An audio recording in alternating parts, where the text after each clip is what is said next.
Patungo sa 2025 national and local elections, sama-sama nating pakinggan ang mga solusyon at tugon sa mga hinaing at sumbong.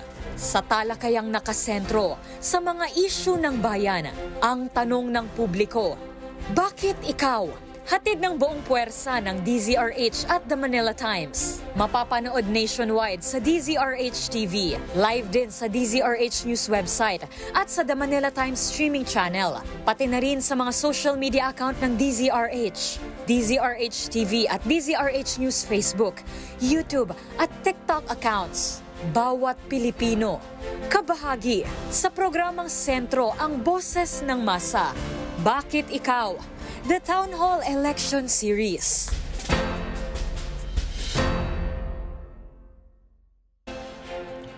Eleksyon 2025 na, 2 linggo na lang at sa ikalawang Lunes o Mayo 12 ng taong ito ay magtutungo na tayo sa mga presinto para maghalal ng local at national officials. Kabilang dyan ang 12 senador at mga lokal na kawani sa ating mga komunidad. Ito ang panahon na nasa taong bayan ang kapangyarihan at responsibilidad sa pagpili ng mga susunod na maglilingkod sa bayan. At umaasa kaming naging kaagapay ninyo ang ating programa sa pagsusuri at pagkilala kung sino ang mga pasok sa pamantayan ng mga karapat-dapat na mahalal sa posisyon, batay sa mga katayuan ng mga kandidato sa iba't ibang isyu na kinakaharap ng bansa. At sa pagtatapos ng ating Town Hall Election Series, katuwang ninyo ang media sa pagbabantay at pagpapanatili ng integridad ng halalan. Ako po si Karen Oyong. At ako naman si Ezra Raya. Today, we are joined by our reporters from The Manila Times. Nakasama na po natin sila sa mga nakaraang episode.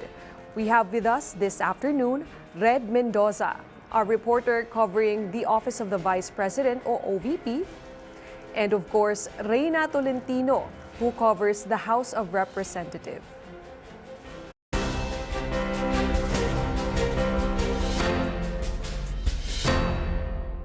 At eto nga, pag-usapan po natin ang mga mahalagang issue po sa mga nagdaang mga episodes po. Marami po tayong nahimay dito.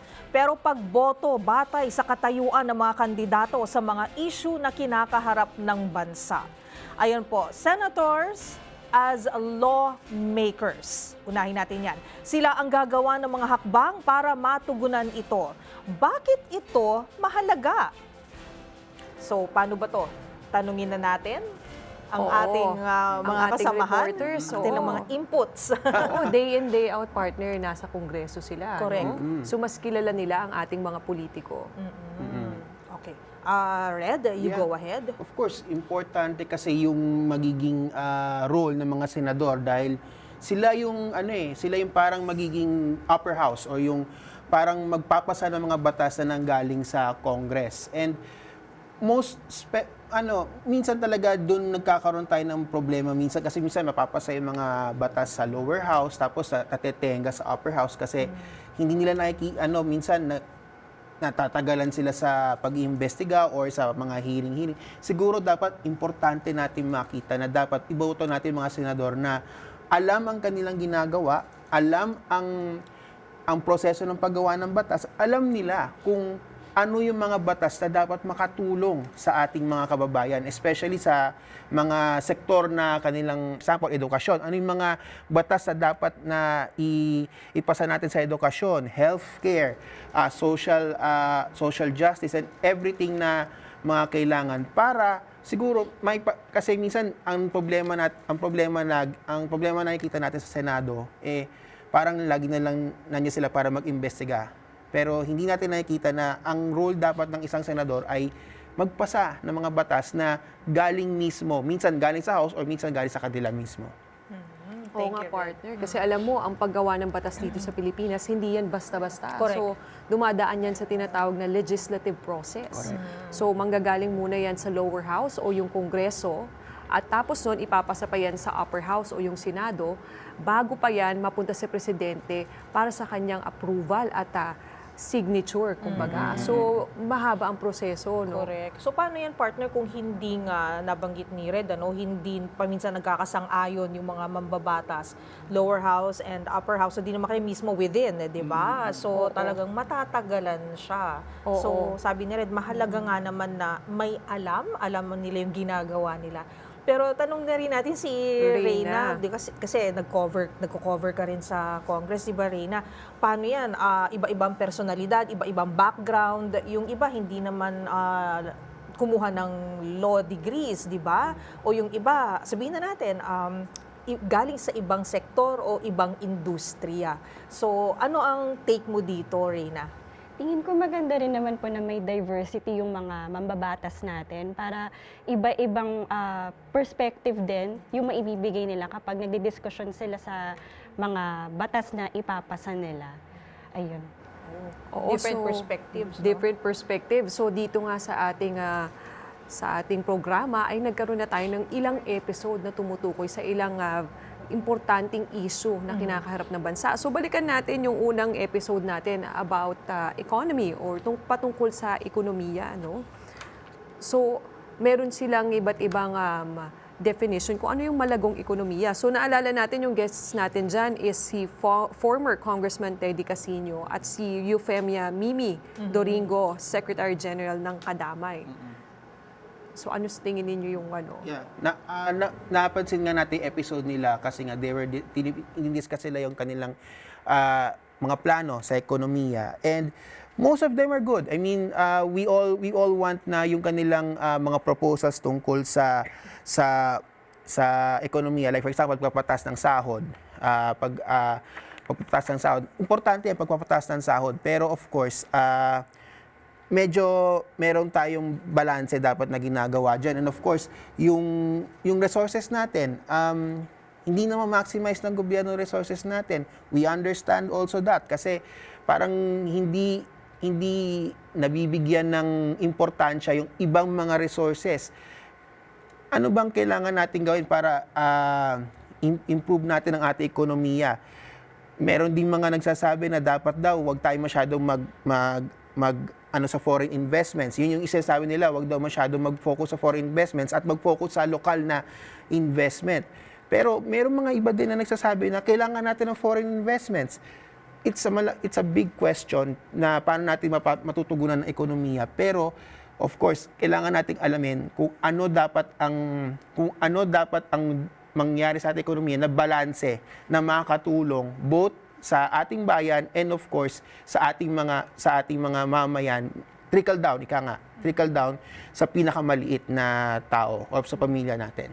Pero sa tingin mo, Reyna, may mga mambabatas na nakatutok sa foreign investors, tapos meron din sa local investors. So ano kaya mas maganda dyan, ano?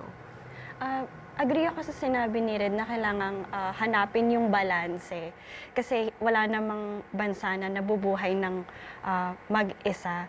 Kaya maganda na, tulad na sinabi ko kanina, may mga mambabatas na magkakaiba ang opinion para ma-trash out lahat ng issues habang ginagawa nila yung batas. Dagdagan ko lang po na mahalaga na alam nila yung, may alam din sila sa ginagawa nila, may alam din sila sa ano ba talagang gusto ng taong bayan para yun yung isulong nila kasi mahirap pag hindi sila familiar masyado sa issue na tinatalakay. Ayun po. Actually, totoo naman yun. So, kailangan malalim na pag-aaral, kaalaman, kasi ang ekonomiya ay hindi simpleng usapin lang, ano. Pero dun sa ating first episode, kasi partner, naalala ko din na pareho sila, yung guest natin, pareho sila na agree sila na dapat bago tayo maghikayat ng investors ay pagandahin muna natin yung sariling atin. Let's focus on what we have and also our industries, make ourselves more self-sufficient. And I think it echoes all throughout the episodes, ano? Parang karamihan sa mga kandidato, parang yun talaga yung gusto nilang mangyari. Almost all of them. Yun nga yung kagandahan, katulad ng sinabi ni Reyna, kailangan yung mga mambabatas natin, bukod sa may alam sila sa paggawa ng batas, dapat yung may pinanggagalingan din. Oo. No? Dapat yung may experience din sila first hand dun sa mga issue na pinag-uusapan natin. So, dumako naman tayo sa ating episode 2 na ang paksa naman ay food security, pagkain. Napaka-interesado, ano? Correct. Laman lately ng mga balita ay issue sa pagkain, ang mahal ng mga bilhin, ang mahal ng bigas, ang mahal ng sibuyas, ang mahal ng bawang, at kailangan nating mag-angkat from foreign countries, no? Para sa mga pagkain natin. At bukod dyan, yung sweldo, kailangan ding itaas. So, ang naging guests natin dyan, si Norberto Gonzales, isang former Defense Secretary, si Danilo Ramos ng Kilusang Bambubukid. Andyan na rin sila Attorney Raul Lambino at Roberto Balion. Okay. So, ang pinag-usapan dyan is yung importation versus self-sufficiency, pati yung krisis sa bigas, asukal, sibuyas, ano? So, Red, what can you say about this sa pagdating sa food security? Oo, napansin ko yung episode na yun. Maganda yung kanilang naging discussion tungkol sa paano ba natin papalago ang ating ekonomiya. I think isa sa mga kandidato nagsabi na dapat daw magkaroon daw ng reforma sa lupa, or bakit hindi bilhin ng gobyerno yung mga palay galing sa mga magsasaka natin. Meron yata isang ding kandidato na nagsabi na bakit hindi raw mag-invest ang gobyerno sa mga alaga, mga hayop, like for example, baka, baboy, and all. Magaganda lahat ng mga kanilang mga plataforma, pero yun nga, it all boils down to implementation and also kung paano nila ito isa sa batas, kasi we all know na ang agriculture medyo sensitive yan. Meron tayong mga batas tungkol sa agriculture, for example, yung anti-agri-smuggling law na recently passed, tapos price tarification law na ito nga, nasabi nila dapat daw i-repeal daw. Pero may mga nagsasabi na dapat daw hindi daw i-repeal ito. Ang daming mga discussions about agriculture, especially nga, it hits home sa sikmura ng ating mga kababayan. Ang dami ng mga proposals and all na iganito, pero hanggang sa ngayon, hindi pa rin natin nasusolusyonan yung pagtaas ng presyo ng bilihin. I mean, sinasabi pa nga ni President Marcos na hindi natin kayang ma-resolve yung issue ng pagbaba ng bilihin in just one fell swoop. So, we hope sana itong mga sinabi nila na yung mga proposal sila na ibalik daw yung NFA sa pagbenta ng bigas, tapos yung decentralization ng DA. I hope sana magawa nila ito or ma-file nila ito once na maupo sila sa Senado come July 1. Okay, thank you, Red. Si Reyna naman, siguro gusto ko lang, I want to pick your brain, kasi yung issue naman ng pagkain, lalo na pag sa importation, ang lumalabas na ay malaki yung problema natin sa smuggling. Kaya, di ba, ito yung nagiging problema ng mga lokal natin, ng mga magsasaka, mga mangingisda. Kumbaga, may kompetisyon kasi pag pumapasok sa ating bansa, yung mga produkto na smuggled, malamang sa malamang ay hindi ito dumaan sa proseso, hindi nagbayad ng tamang buwis o taripa. So, maibebenta to ng mas marami at mas mura. So, talon-talo yung mga local producers, So, sa tingin mo yung mga mambabatas ba na dapat nating iboto sa eleksyon ay isa rin to dapat sa tutukan nila? Tingin ko dapat po dapat tignan nila kung nasan yung problema para ma-address nila yon, magawan nila ng batas kung kailangan, o pwede silang makapag-suggest ng anong pwedeng gawin ng ating mga ahensya ng gobyerno para higpitan ang mga measures nila laban sa smuggling. Tsaka yung mga yung mga may kumbaga may mga business interests na mga mambabatas. We cannot pinpoint, pero usapin 'yun, 'di ba? Na kaya hindi nahuhuli yung mga big time cartel at smugglers ay dahil meron daw silang mga backers, supporters, 'di ba, Miss Reyna? Ayun po, ma'am. Kaya maganda na suriing mabuti ng publiko kung sino po yung mga iboboto nila. Kasi lahat ng gagawin ng mga mababatas natin ay makakaapekto sa kanila, sa pang-araw-araw nila buhay. Oo, partner, dapat talaga yung hindi lang puro forma, no? Dapat mahusay na plataforma. Tapos dumako naman tayo sa ating episode 3 na ang paksa naman ay labor. Nako, isang mainit na naman na usapin, ano? So ang guests natin dyan, sina Attorney Luke Espiritu, Attorney Sunny Matula, at Jerome Adonis, isang labor leader na tumatakbo sa pagkasenador. So siguro yung matagal na issue, partner Ezra, is yung pagtaas ng sweldo ng mga manggagawa. Nararamdaman natin paunti-unti siya, no? Pero is it enough? Parang kahit na anong mangyari, tumataas ang sweldo ng manggagawa, parang hindi pa rin niya natatamasa ang isang komportable at maayos na buhay. So, sa inyong palagay, kayong dalawa, Red and Reyna, no, yung issue ng mga manggagawa, gaano ba ito kahalaga na dapat tutukan ng mga mambabatas natin? And at the same time, kailan ba dapat na maging prioridad na talaga ito? Kasi for so long, ang tagal na issue na to. Si Reyna muna kasi siya yung nag-host nung, nung Anong episode na yun? Go Oo. ahead, Miss Reyna. Ayun, kailangan yung mga mambabatas natin, tulad ng paulit-ulit na sinasabi kanina, alam nila yung pangangailangan ng mga constituents nila. Sinasabi ng ating mga tatlong kandidato na dapat wakasan ng contractualisasyon. Business groups are somewhat ambivalent about opposing contractualization kasi merong pakinabang sa kanila. Pero saan ba dapat tayo magkaroon ng middle ground when it comes to contractualization? Tapos yung issue nga ng mga manpower agencies, na-mention nila na dapat daw wala na raw power ang mga manpower agencies, yung mga middleman na nag-hire sa mga empleyado. Dapat wala na raw yun, dapat direct hiring. So, ang daming issues na dapat siguro na-resolve na to before, pero hindi natin ma-resolve. Hindi natin alam kung bakit, dahil ba hindi nakikita ng ating mga current na senador o ng mga kongresista, hindi ba nila nakikita yung mga loophole sa batas. Dapat nakikita nila ito kasi paulit-ulit na lang natin itong nami-mention. Contractualization, manpower agencies, tapos yung pagtaas nga ng sahod, which we lead dun sa nauna nating episode. Kailangan increase ang sahod, mas ang mga empleyado ay magkakaroon ng power para magkaroon ng power na makabili sila ng kanilang mga pagkain. So, ang daming issues talaga sa labor.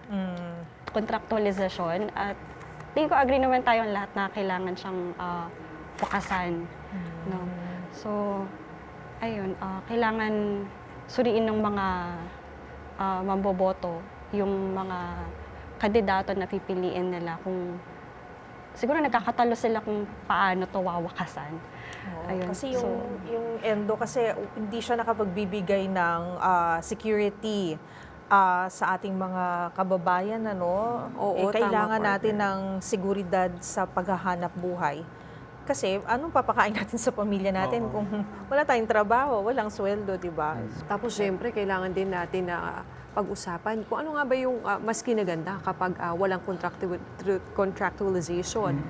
Secure ang employment at saka andyan yung mga benepisyo katulad ng PhilHealth, SSS, Pag-ibig. Naku, partner, ako ilang beses ako nag-benefit sa PhilHealth. Malaki ang diskwento. Ayun. So kung ikaw ay contractual lang, syempre, Wala ka nun, di ba? So, unfortunately, ito yung malungkot doon. So, pag-usapan pa natin ang iba pang mga issue ng ating tinalakay sa ating pagbabalik. Ito po ang DZRH and the Manila Times Town Hall Election Series. So, we'll be right back after a short break.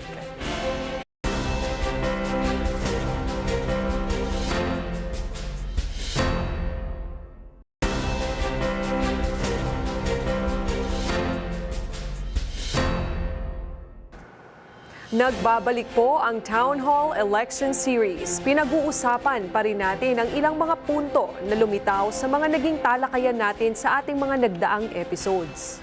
Siyempre, nasa taong bayan pa rin at dapat palagi ang desisyon sa pagpili. Pero patuloy lang tayo sa paglalapit ng mga isyong ito sa mga botante sa paraan na maiintindihan ng marami. Partner Ezra, episode 4 muna tayo. Health and education. Ayan. Oo, maalala natin ang guests natin dyan, si Congresswoman Franz Castro at si Leody De Ganda Guzman. din ang memory mo. Naalala mo. Oo, Hindi, naalala ko talaga. Meron siyang notes. Bino ko ng classmate. Oo. Okay. Sige. Yun, naalala ko yung episode na yun kasi ako yung nag-moderate noon. And ang ganda ng discussion nila tungkol sa kalusugan and yung mga questions galing sa ating mga resource person, si Doc GP, si Aliana, and then yung isa sa ating mga taga-health justice. Ang dami nilang tanong, especially yung tanong nila about teenage pregnancy, mental health, and kay Teacher Benjo Basas about doon sa K-12 education. Inote ko lang na kailangan natin sigurong isipin na ang health budget natin is medyo mataas din siya ngayon, around 200 billion. Pero education ang pinakamataas, 900 to nearly 1 trillion pesos ng ating 2025 budget. Pero ang daming questions na naglilinger pa rin tungkol sa education natin. I mean, sa health and education natin. And I mean, covering this nung simula ako naging reporter in health, tapos ngayon covering education, ang dami pa rin problema. Hindi nawawala yung mga problema sa health and education, especially teenage pregnancy, maternal deaths, and sa education, kakulangan ng classroom. Forever nang naging problema yan. Kahit na ilang secretaries na, no, yung lumipas, papalit-palit na sila, yung mga problema parang it's still the same. Classrooms, books, problema ng mga teachers, in infrastructure. So, parang isa rin ito sa dapat na tutukan ng mga senators natin, yung mga iboboto nyo, kasi kung hindi malusog ang taong bayan, hindi natin kayang isulong, 'di ba, yung ating bansa. So, Miss Reyna, ikaw, ano sa tingin mo yung pinakamalaking issue sa health and education na napag-usapan sa ating mga programa? Tingin ko yung sa health, yung kung paano, ang naalala ko yung kung paano i-maintain ng mga mamamayan yung pagiging healthy nila. So, siguro kailangan pa ng mas intense na information campaign para maging aware sila sa mga binibili nila, sa kinakain nila. So mas healthy lifestyle, health conscious. Pero paano yung accessibility ng mga kababayan natin? 'Di ba, paminsan sa mga probinsya hirap sila sa health services. Napag-usapan nga rin po yan na parang kadikit niya yung kahirapan din eh. Kaya kailangan tugunan ito kasabay ng pagtugon dun sa labor issues natin na kailangan taasan yung sweldo ng mga tao, bigyan sila ng employment opportunities, ayusin yung matching ng mga jobs sa tinuturo sa eskwelahan. Pero may magandang point pala na naalala ko lang, ang kalusugan ay karapatan ng bawat mamamayan. Correct. Oo, Health is a health right. is a Correct, right. it's a right. And also, yun nga, ang isa rin sa na-mention din nga natin, yung na-mention nila during that episode was mental health. Means it's overlooked. Sobrang overlooked Kung hindi ang mental health. nagpandemya, hindi natin mag-discuss yun. Hindi natin we forgot mental health to the point na ang daming natin makakilala na nagpupunta sa mga psychiatrists, psychologists. And ang nakalungkot, the suicide rate, medyo nagkaroon din ng pag-increase during the pandemic.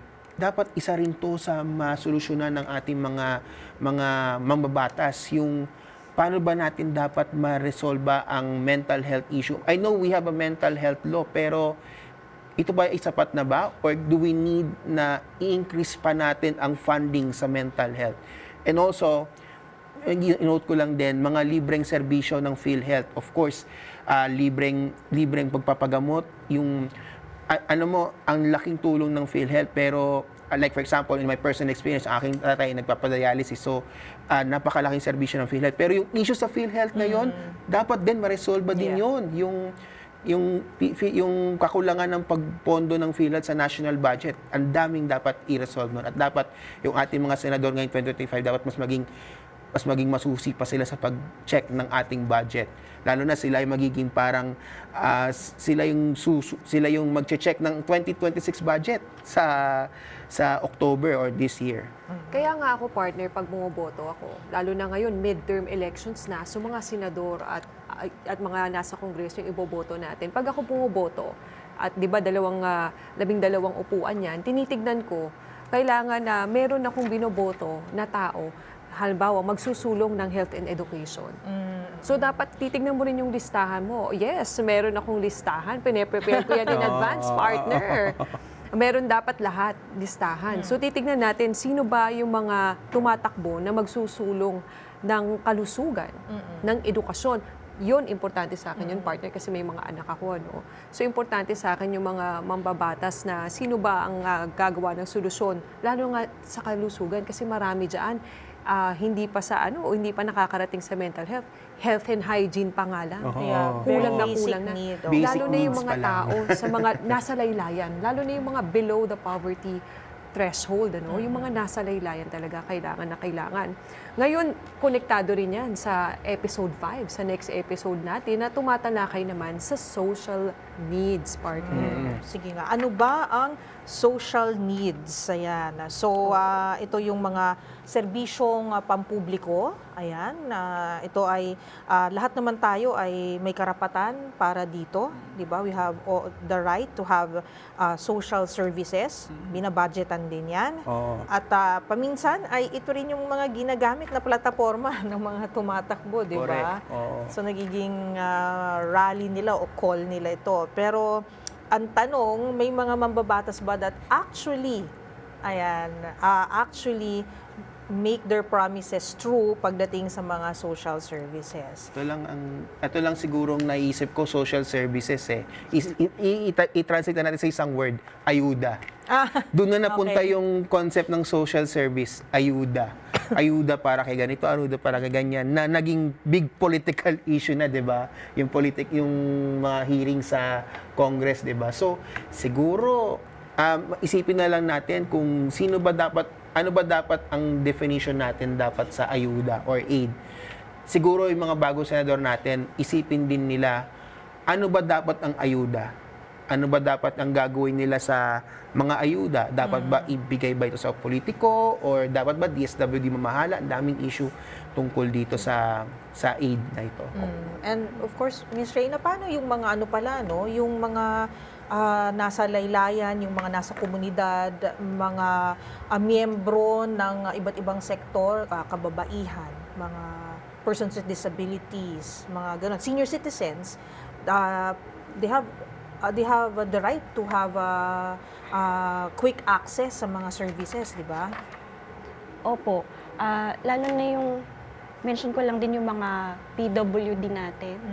Kaya mahalaga din na malaman ng taong bayan kung sino ba yung mga tumatakbo ngayon na gusto talagang isulong yung mga measures para mas maging accessible ang mga lugar, mas maibsan yung kahirapan ng mga PWD natin kapag kunyari naglalakad sila o nagko-commute sila para masolusyonan na rin ito sa wakas. Naalala ko rin yung guest natin dyan, mga tumatakbong senador, si Attorney Angelo de Alban.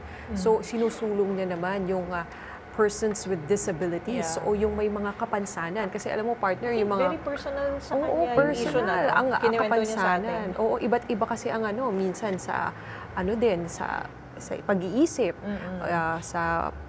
sa sight. So, yung mga, meron din yung, kadalasan dyan, yung Hindi mga... physical, no? May physical disability din. Meron din yung hindi nakikita talaga. Oo, hindi nakikita.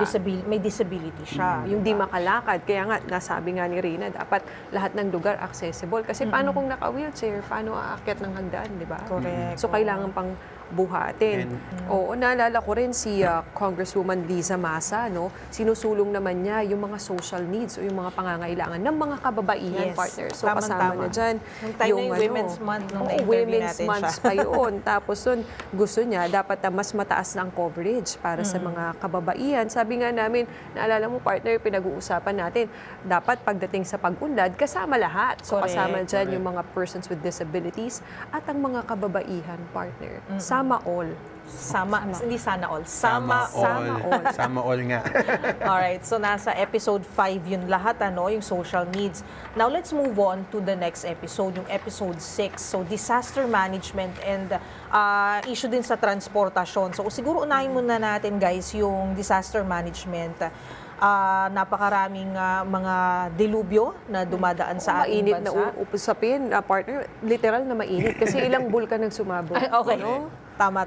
And hindi lang yon, baha, Mga bagyo. bagyo, ayan, Bagyo na- landslides, kung mayaman ang Pilipinas sa mga disasters, di ba? So, may mga mambabatas din na syempre gusto nila maging resilient tayo sa climate change, sa mga disasters, pero is our laws enough? Ito ba ay naaayon o kailangan konting push pa, 'di ba, Miss Reyna? Tingin ko kailangang tignan ng mga incoming na senador kung sapat ba yung mga batas natin. Lalo na naging mainit yung usapin ngayon kasi nagka-earthquake sa Myanmar at sa Thailand. Lumutang yung usapin na kung handa Grabe ba yung tayo sa earthquake big one. Kaya kailangan maganda siguro na matanong din at malaman ng taong bayan kung ano bang stand ng mga tumatakbo ngayon sa pagkasenador dito sa issue na to. So kasi may mga nangyayari rin kasi moving towards disasters like Oo. mga illegal na mining, illegal logging, yung mga ganun pagtatapon ng basura, kung As saan simple as saan. pagtatapon ng basura. Oo. I mean, of course, tapos din meron ding naging issue sa reclamation. Na naging maging talking point din ng climate, naging talking point din ng climate issue, and of course yung issue sa Masungi Geo Reserve, and then yung reforma sa lupa, tapos yung mga flood and dam projects na na-publicize masyado dahil nga sinabi ng ating current na pangulo na meron daw mga flood projects na tinapos noong sa kanyang zona pero hindi naging effective ang flood projects. So siguro isipin din ng ating mga current senators na gamitin nila kailang oversight power to check ano ba nangyari sa mga flood projects na ito. Ito ba ay nagawa ba o baka meron na namang kumubra sa bulsa. Yun ang lagi natin nagiging pumapasa sa utak ng ating mga Pilipino na pag merong failure, pag merong nangyaring baha, ano bang nangyari? Bakit nagkaroon ng baha? May flood projects ba? O saan nagpunta yung flood projects? So, yun ang dapat isipin ng ating mga bagong senador na gamitin nila kailang oversight ability na i-check ano bang nangyari sa mga sinasabing flood projects na ito. At kung problema bang reclamation, naka-apekto bang reclamation sa pagbaha ng mga lugar na ito. Tama, partner. Ngayon, dumako naman tayo dun sa isa pa nating paksa nung episode 6, no? Ang transportasyon. So, naging guest natin dyan ang ating mga jeepney drivers. Sila Mar Valbuena at Camody Floranda. So, napakarami nilang gustong sabihin, partner, naalala mo. Yes. Lalo na sa usapin ng jeepney phase out. So, andyan na yung mga transport strikes at yung mga pagkawala ng jeepney. At syempre gusto nila. Ang iconic jeepney. Oo, nandito pa rin ang ating iconic jeepney. I think ang kanilang tinututulan din yung madalian siguro at hindi umano na pinag-isipang mabuti na PUV modernization program. Sobrang mahal daw kasi nung Yung units. yung units na gustong ipalit, and then marami talaga sa mga jeepney na hindi ito kayang bayaran. So hindi din daw makatao, sabi nila, no? Tama, hindi makatao partner. correct. Kasi napakamahal.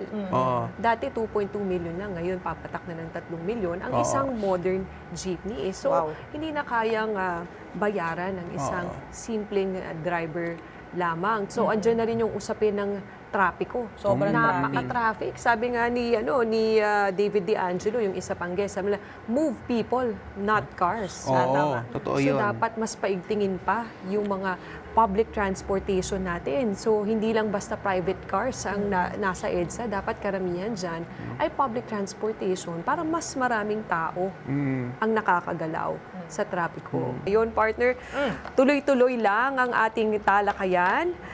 Manatili kayong nakatutok dito sa Town Hall Election Series. Magbabalik po kami.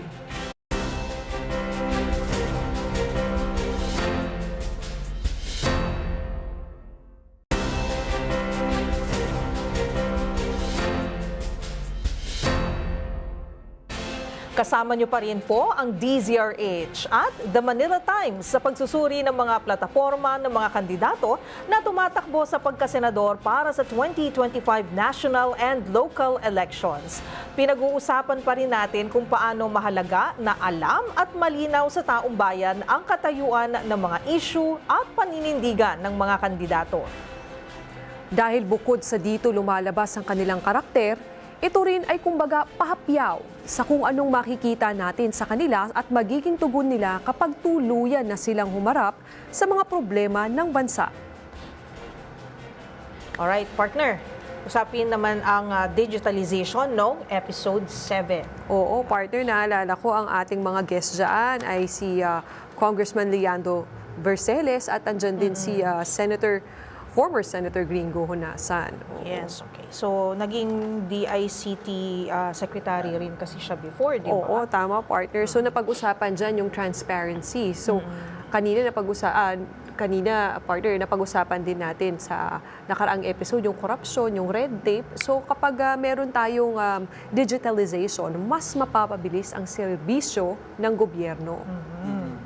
And ito isang importante ngayon ng digitalization kasi it allows yung ating mga government processes na mapabilis, mapadali ang serbisyo. And of course, ang isa ring issue din na pinag-usapan din sa ating episode, yung internet services sa ating bansa na nakita natin nung pandemic nakita natin ang problema ng pandemic, ang bagal-bagal ng internet, ang daming mga bata nag-online learning, hindi sila makapag-aral dahil sobrang bagal ng internet. Kung hindi sobrang bagal, wala silang access Sa internet. Yung mga sa probinsya. Or mahal ang internet. Yun din ang isa rin sa mga issue.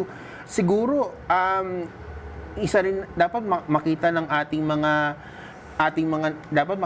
mga senador kung talaga bang handa na ba ang Pilipinas sa pagiging digital? Kasi everything is digital na eh. I mean, cellphone natin, lahat. I mean, all processes including television, digital na rin. So, yun nga, hindi natin masabi kung handa na ba ang Pilipinas sa digital kasi parang walang nangyayaring action mula sa gobyerno. Pero ang tanong nga, yung quality and then also yung accessibility. Kasi I remember si dating Senator Gringo Honasan and si attorney rin, parang ang ano nila is maging accessible to sa lahat. Unahin natin yung mga kababayan natin na magkaroon ng access sa internet. Oo, diba? internet connection na partner. Yung mas mabilis na internet connection Parang para sa lahat. Oo, connection. At ang data sa ating mga telepono, sa ating Correct. mga smartphones. So, andyan na rin yung issue ng cybersecurity, partner. So, Isa pa ilang yan. hacking ang nangyari sa ilang government websites. Okay, so hacking and then also yung mga threats, 'di ba? Meron din doon. I'm sure Reyna, marami kang natanggap nung pandemic na mga text message. Baka after din yung mga text messages, Kahit mga scam, after. no? Scam messages. Actually, hanggang ngayon, nagtataka ko, may nare-receive akong text na hindi ko naman kilala Hindi kung mo sino. kilala. Nire-replyan mo ba, Reyna? Hindi. Wag. Oo. So, I think yung pagdating din dito, kulang pa rin din sa kaalaman, yung mga kababayan natin. Not just the senior citizens na given naman na medyo aminado sila, na hirap sila na i-grasp yung technology. Pero at the same time, paano siya magiging inclusive kung may sektor ng lipunan na hindi alam gamitin? Tama. Diba? Kasama Yan lang dyan yung mga senior citizens, Correct, diba? partner. Pero pagdating naman dyan sa teknolohiya, kahit ituro mo o hindi, lahat ay natututo rin gumamit in their own way. So, ang Tama. napag-iiwanan talaga ay yung mga matatanda na. So, sabi nga ni former Senator Gringo Honasan, dapat itinuturo naman yan ng kabataan. Nagsisimula sa bahay. Correct. So, tuturuan mo si Lola, si Lolo, kung paano gumamit ng website o ng smartphone para mas maging accessible yung mga serbisyo ng gobyerno. Kasi halos lahat ngayon, partner, pati yung pag-a-apply sa PhilHealth, SSS, pwede mo nang gawin online at pwede mo Pag-apply rin ng bayaran. pensyon nila lola tsaka ni lola. Oo, lalo na online. yung usapin ng GCash, no? Kahit ayuda, pwede na rin i-GCash. Mga e-wallets. No? Karugtong niyan, yung artificial intelligence po, kailangan maturuan din yung mga tao kung paano balansehin yung kagandahan na binibigay sa kanila ng AI at yung mga risks ng AI. May mga sinusulong na batas ngayon sa Congress, sa House, ng tungkol sa AI, paano to i-regulate, at sana maipagpatuloy ito sa susunod na Kongreso. Oo, kasi marami ang natatakot sa AI, no? Kasi hindi nila naiintindihan. Or sabi nila, baka palitan na tayo ng teknolohiya, di ba? Oo. Wala na tayong trabaho in the future, mapalitan na ng artificial intelligence. Pero hindi naman ito yung purpose nun, di ba? Alright, so syempre, cybersecurity, yung mga data privacy issues, online scams, pinag-usapan din yan nung episode na yun. Ano? So, ang takeaway lang dyan, wala na tayong magagawa. Kailangan tutukan to ng mga mambabatas natin, ano? Partner Ezra, kasi papunta na rin tayo doon. Lahat tayo. Dapat sumabay rin tayo sa Tama, agos ng partner. teknolohiya, di ba? Dapat sumabay. Alam mo, Dapat sumabay din ang government services. tama, oo. Dapat mapabilis din at makat yung red tape yan. So, konektado din siya sa ating next episode. Sa episode 8, tinalakay natin ang issue ng defense and security. So, naging guests natin dyan sila Attorney Arnel Escobal, Congresswoman Amira Didasan, at Colonel Allen Capuyan. So, meron tayong dalawang PMA graduates. Oo, Nung Philippine episode Military na yon. Academy. Oo. Oo. So, doon sinabi ni Attorney Escobal yung klarong dibisyon ng mga responsibilidad. So, para sa mga internal threats o kaguluhan sa loob ng bansa, andyan ang Philippine National Police o PNP, partner. Tapos para naman sa mga external threats o yung mga threats na nanggagaling sa labas ng bansa, andyan naman ang ating military. Okay, pero on the other side of the fence, nandun si Miss Amira, representing of course ang ating mga Muslim brothers and sisters. Oo, Bangsamoro. Oo, and sila din, she also represented yung plight ng mga communities na naapektuhan pag nag-encroach yung mga military or mga insurgent activities sa kanilang Oo, lugar. lalo na yung mga nababrand na rebelde. Correct. Kasi Oo. ang handling pag rebelde, partner, kawawa, ano? Correct. So, kasama din siya sa mga nakakaranas ng kadahasan ng military, ano? And of course, napag-usapan din sa episode na yon ang issue talaga na talagang tumatatak talaga sa ating tumatatak ngayon sa yung ating West Philippine Sea. Of course, yung defense ng ating West Philippine Sea. How important is gaano ka-importante ang pag-depend ng ating mga kababayan sa West Philippine Sea. Pero of course, andun pa rin kailangan nating isipin na ang West Philippine Sea ay of course teritoryo natin, atin ito. Pero paano natin i-approach ito sa isang way na peaceful, na hindi tayo dadanak ng dugo or walang mangyayaring giyera. Meron tayong mga narinig na mga threats na galing sa ibang mga bansa, pero siguro dapat isipin din ng ating mga mamabatas na ano ba dapat ang ating maging approach sa issue na ito ng West Philippine Sea in spite of the aggression ng China na ginagawa ng China. Oo, naging issue din dyan na pag-usapan din yung mga pulis na sangkot sa katiwalian at yung sa mga operasyon na nagkakaroon ng human collateral damage. So itong mga human collateral damage, so ito yung mga sibilyan na nadadamay sa crossfire tuwing may operasyon ng mga pulis at militar. So lalo na ngayon, partner, mayroon na tayong ICC hearing sa bloody war on drugs. So maraming mga pulis na nililitis ngayon dahil sa mga human collateral damage natin. Ang daming nasawi na hindi naman talaga sila ang may kasalanan. So pati mga minor de edad, partner, Yes. naging biktima ng crossfire na ito. So mismo si Miss Amira, nung nandito siya nung episode na yon, episode 8, very firm siya sa pagsabi na dapat zero, dapat walang collateral damage pagka may mga operasyon ang kapulisan o ang militar. Kasi nga naman maraming inosenteng mga buhay ang nadadamay, ano. So ang pag-refine siguro ng operational systems, hindi kasi ako taga-militar or police, hindi ko alam kung paano, pero how they would do their operations dapat rini-refine, no, Miss Reyna, dapat Opo. isa yun sa mga dapat rin na tutukan ng ating mga mambabatas, di ba? Kaya maganda rin na ang mga guests natin ay mga stakeholders din para nakikita nila kung ano ba dapat yung direksyon nilang i-address. Pagagawa sila ng batas. Yeah, kasi napagitnaan si Miss Amira ng dalawang former Mga military na. Military personnel. Oo. Mga military personnel. At nabanggit nga may mga kamag-anak siya na nadamay recently, no, yung issue ng Tinamaan, partner. dun sa Maguindanao. Ayun. So nagkaroon ng parang enkwentro doon. So There is an encuentro doon nung, I think, a few months ago na largely reported sa local media. Pero yan nga, siguro, yun ang dapat din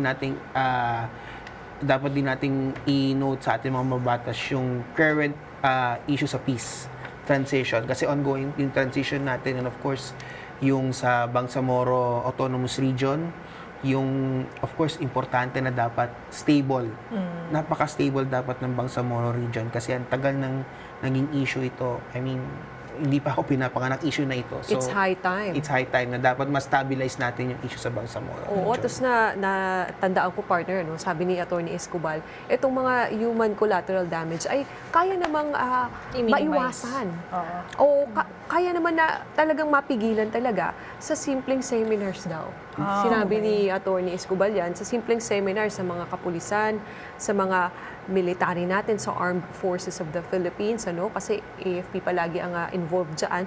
So sa simpleng seminars o informational campaign sa tamang pakikitungo sa mga sibilyan. And yung exposure din ng mga kapulisan at militar sa mismong komunidad, no? Correct. Nabanggit ni Atty. Escobar nga na nung siya ay nasa kapulisan pa noon, yung mga tauhan niya, gusto niya ay nakababad sa community, nagko-community service, getting to know the barangays and the people there. So, para nagiging mas human ba, kumbaga? Correct. Oo, yung mukha ng kapulisan at militar. So, ang susunod na episode after that, episode 9, is syempre napakabigat na issue din. Nako, ang corruption, partner Ezra. Yan. So, ano ba Maraming pinag-usapan natin? oo. Parang fresh na fresh pa ba? Maraming nagsabi na itong 2025 budget is the most corrupt budget yet. So andyan yung mga guests natin, si Congresswoman Arlene Brosas at nurse naman, representative from the Filipino Nurses United, si Aline Andamo at si Attorney JV Hinlo. So silang tatlo, partner, na alala ko, talagang dapat labanan ang korupsyon sa bawat hanay at bawat ahensya ng gobyerno. Kasi napakaraming uri Yes, ng korupsyon, partner, no? Per project, andyan na yung pork barrel at pati yung akap. Yung mga akap, ang mga ayuda na ginagamit ng mga mambabatas. Yung tawag nila doon parang naging pork barrel politics na daw. At syempre, wag natin kakalimutan ang confidential funds, funds. intelligence funds na hindi pwedeng sabihin kung saan gagamitin. Saan pa gamitin. Siguro meron si Reyna, meron mga experience kasi we cover nga the hearings sa the House. Oo, So, marami kayong naisulat dyan sa dyaryo. So, nagkaroon po ng mga hearings sa Kongreso tungkol nga sa confidential and intelligence funds. Itong mga hearings na to, ginagawa ito ng Kongreso para naman makagawa din ng batas, no? Kaya hopeful din na patapos na po yung 19th Congress. Sana kung ano man yung maging findings nitong House ay may isama sa 20th Congress. Bigyang consideration ng mga susunod na senador.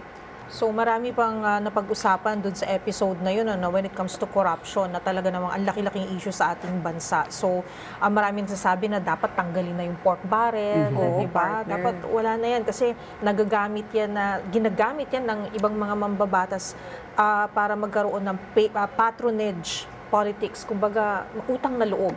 ng mga kababayan natin sa mga nagbigay ng serbisyo na dapat naman ay O sa kanila naman sa talaga kanila yun. naman dapat, di Oo, ba? partner, andyan na rin yung red tape. Kasi hindi lang naman yung nasa mga malalaking posisyon yung ang corrupt, ano? So meron ding korupsyon na nangyayari sa mga iba't ibang ahensya sa pagbibigay ng serbisyo. So andyan yung mga maliliit na government employees na kung gusto mo mapabilis ang serbisyo namin, kailangang merong lagay. So isa rin yung uri ng korupsyon na hindi dapat, partner, kasi ang serbisyo ng gobyerno ay para sa mamamayan. Alam mo, palagi ang sinasabi sa mga Senate hearing, pera ng taong bayan yan, hindi sa inyo yan. Yan ang Correct. sinasabi palagi ng isang senadora dyan na nakakatuwa. So dapat tandaan natin yan, ang mga serbisyong ito ay para sa taong bayan, partner. At syempre, na-discuss din dun sa episode na yun, episode 9. Of course, yung pagbibigay ng kontrol sa napakaliit na grupo ng mga tao, mga Oligarkiya. tinatawag natin na, mga oligarchs. And sometimes, itong mga to ay nagtatranslate na rin na sila ay mga nasa political dynasties, di ba? So, kasi sila yung kumukontrol sa pera, sa kapangyarihan. So, ito rin dapat ang gustong tutukan nung ating mga candidates na naging guest doon sa episode na yon. Oo, partner, basta sa akin, your vote is your voice. Yes. So kung hindi mo alam kung sinong iboboto mo, dapat makialam. Dapat nanonood ka ng mga gantong klaseng Correct. programa at mag-research din po tayo kung sino ba talaga ang dapat iboto so we can all make an informed decision. At ito po ang DZRH and the Manila Times kasama ninyo sa pagbabantay at pagtutok sa paghahanda ng pamahalaan gayon din ng sambayanan sa nalalapit na 2025 national and local elections. Maraming salamat po sa lahat ng sumubaybay sa ating programa. Nais din po naming pasalamatan lahat ng mga kandidato na kumasa sa hamon ng ating programa, na humarap sa publiko at matapang na sumagot sa mga tanong ng sambayanan. Gayon din ang ating mga nakasalubong sa daan, ang mga nagbigay ng oras at nagpaabot ng kanilang mga katanungan, ang publiko. Kasama din dyan ang ibang individual na nakayupo at nakibahagi sa ating talakayan na matapang ding humarap at diretsyang nagtanong sa ating mga kandidato. Maraming salamat po. Asahan ninyong may patutunguhan ang inyong pakikialam. At sa mga botante, nasa inyo ang bola. Nasa kamay ninyo ang kapangyarihan. Sa darating na Mayo, kayo mismo ang pag-asa at pagbabago na hinangad ng marami. Para sa mas pinalawak na mga diskusyon, Tungo sa maalam at responsableng pagboto, ito ang DZRH and the Manila Times Town Hall Election Series.